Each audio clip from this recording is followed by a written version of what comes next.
Is this thing on? This is a masterpiece. Dave's Psychodrama. If I could reshuffle around my 2019 albums, I'd probably put this at number 1. I think I had it as about number 4, Yeah. but I think I'd definitely put it as my number 1. It's very tightly woven. It's very nicely done. It details his experience throughout a year's worth of therapy, except the therapy is this album. The intro on the very first track is a therapist listing the date and basically just asking Dave, where do you want to start? Throughout the project, he appears a couple of times commenting on how well Dave is maturing and learning about himself, but Dave does not stop there. You don't only get one narrative, you get several. Most tracks have their own narrative that play into the main overarching narrative, and each track is just like building the story, making it thicker, more meticulously woven. Yep. The first track in itself is great. It starts out with him replying to the therapist, saying where he wants to start. Stop all the pain. How do you stop all the pain, huh? And he sounds very skeptical that therapy even works. Yeah. He then gives you a bit of a background, information about the area that he grew up in, and how sort of prevalent violence and gangs are. He remembers a point in his life where his teacher assumed he was in a gang. Blame my environment, it made me a sicko. And then once he goes through the background he deems necessary, he then goes on to ask, who am I? Reflecting on himself, looking around and seeing all the good that he has. The song starts to take on a bit more of an uplifting note. The production changes. It reflects his mood quite clearly. It's a little bit more poppier, upbeat, a little bit bouncier. His flow's becoming quicker. But then as he turns his reflection from the things around him to himself, the beat changes again to a slower, more melodic piano. As he realizes, he goes happy for a second and then it's all sad again. He looks into his deepest insecurities and details what depression is like for him. You ever fall asleep because you don't want to be awake? In a way, you're tired of the reality you face. But then he ends it on a really nice note, like honestly shout out to Dave for doing this. But he says, if you're thinking about doing it, suicide doesn't stop the pain, you're only moving it. Lives that you're ruining, thoughts of a world without you in it. That song is just the perfect introduction for the album. He replied to his therapist. You experience the up and down with him. You get his background, what he's hoping to achieve. It works perfectly with the overall narrative of the album while still being a great standalone piece. Black is another fantastic track as well, narrowing in heavily on some racial-based societal criticism. He brings up some very excellent points, and one that I'd never even considered before. Black is working twice as hard as the people you know you're better than, because you need to do double what they do so you can level them. Obviously having to work harder to make up for the prejudice.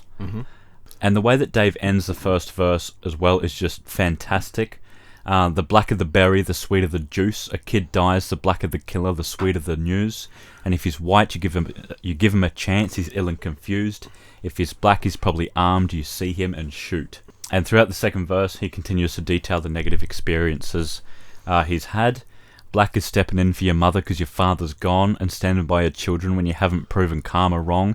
Black is doing all of the above and then going corner shopping, trying to help a lady cross the road to have her walking off. But right at the end of the verse, he begins to look at things in a positive light again. People say you faked the shit, never stayed to change the shit, but Black is being jealous, you'd be dead if you had stayed in it. Black is struggling to find your history or trace the shit. You don't know the truth about your race because they erasing it. Black has got a sour fucking flavour, here's the taste of it. But black is all I know, there ain't a thing that I would change in it. A very important track, not only for the message it serves or as a standalone piece, but it's a very important building block for the album as a whole. Obviously his background is a very fundamental piece of him, and he takes a lot of pride in it. And I legit had to stop what I was doing and properly listen when Leslie came on. What a banger. That shit is amazing. I won't go into it too much in case someone out there hasn't listened to it yet, because I don't want to ruin that first listen. But it's about a woman named Leslie in an abusive relationship with a man named Jason.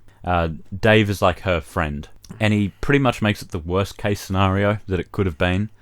And right at the end, he breaks the fourth wall in the story to address anyone listening directly by saying, if this is you, please seek help. and he ends the last verse with, "In that train full of people that you're taking, how many Leslies are running from their Jasons?" And he could not have ended it better. Like, he's showing that everyone that is in that situation, they're not alone. It's unfortunately a pretty common thing. Yeah, you are not alone if, like, you are in that situation. And the production here is great. It's got, like, wonky sounding piano keys, really driving home that it's meant to make you feel uncomfortable. And there's one touch that I really like as well. Just before Leslie calls one of her friends, the beat stops for a second. And it sort of, like, reflects the hesitation that she's got. I think that's fantastic storytelling. 100% captured my attention for the entirety of it. And even when I listen to it now, I need to, like, interrupt my train of thought just so I can focus on it. Like, it just grabs you. It's a really, really good story. The production all throughout could not have been better. It's a perfect balance between minimalistic and complex. The beats, they're not layered enough to stand on their own. They need Dave there to support them, but they're complex enough to add to Dave's dialogue. Like, pretty often his, like, inner thoughts and mood is reflected within the beat. And yeah, if there's any changes to be made, it's just going to take away from it. He does have quite a few brilliant triple Eric Andres in there. In Streatham, or Streatham. I don't know if it's a T or a th, because they don't say either of it. They say Streatham. Streatham. Is it Streatham or Streatham? Streatham. No H sound, like no TH sound. So, like, what is it actually? Streatham. It is? Yeah. Okay. He said, teachers was giving man tests, same time the mandam were giving out testers. So in school, when they were giving out, like, tests, drug dealers were also in the area giving out small amounts of substances as a tester. This then gets the young schoolgoer addicted to it as it reduces the stress. And it hooks him in. In Streatham again, my young G done draws and eights. Now he's cutting through bricks like the 118. 2 lines, lot of information in there. Dave's mate used to sell weed, but now he's moved up in the world and he's selling cocaine. So, like, draws and eights, that's like measurements. Yeah. Don't know if it's meant to be intended or not, but a draw and an 8, 1 1 8. Yeah. 1 1 is a draw, then there's an 8, draws and eights. Yeah. That's clever. The 118 is also a bus that drives from Brixton to London, bricks of cocaine. And the 118 crashed a couple of years ago into a brick house. It was cutting them bricks. The 118. There you go. Fantastic writing there. It's just like more and more of them going in. It's insane. Purple Hearts as well. Pop star, I got you singing like a rock star, McCartney. She interstellar like Jupiter. Obviously, after Rockstar, he references Paul McCartney, but then also Stella McCartney saying she's into Stella. But hey, that sounds like Interstellar, like Jupiter. Very clever. Overall, very fantastic album. I did find that there were a couple of filler tracks. Right. And there were then a couple of tracks that contributed to the overall narrative that I didn't mention as well, like Purple Heart, which is just about a girl. There's not too much to unpack there. It's just like he needs someone to trust. The therapist tells him you need someone that you can trust around you in the line of work that you're in. So that builds upon the overall narrative. That's fair enough. But there were tracks in there that just didn't contribute to the overall narrative, such as Disaster with Jay Huss, as well as Location. That's a nice one to listen to, but I feel it didn't contribute to the album. Right, okay. But at the same time, he kind of needed it in there to get the draw. Yeah. But yeah, Catch 21, 22, Jump Street 21. You're not wrong. Yeah, very thickly woven album. Every thread. Every bloody what's that talk show host with the speech impediment? I have no idea. Like the big black guy. No, he's Jonathan Ross. Oh yeah. Because he can't say can he? Like he would say a wobbly. Yeah. Yeah, no, that's not. that. No, that's him. That's not Jonathan Ross. No, that is. That is? Yeah. Yeah, just every thread intertwined with every other thread. But there were just some threads that were a different colour and just stood out a lot.